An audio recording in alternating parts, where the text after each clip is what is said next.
អូនជីហ៊ុនយូស៊ីចាអូនហាត់តបងចាំឲ្យណាគេហាត់តហ្នឹងសង្សារខ្ញុំ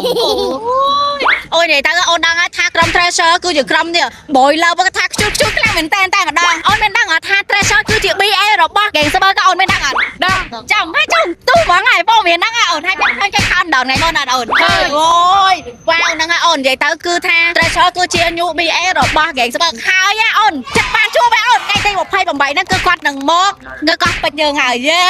និ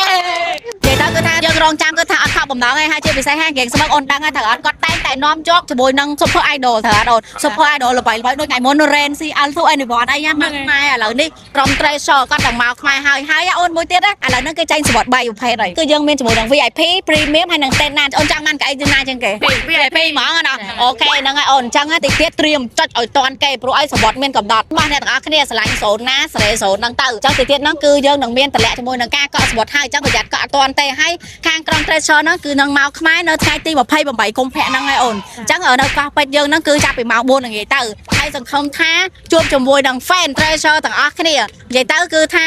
ដងតាផ្អើលដល់ទូហ្មងអ្នកនរគ្នាយេឥឡូវយើងហៅ Treasure មួយត Treasure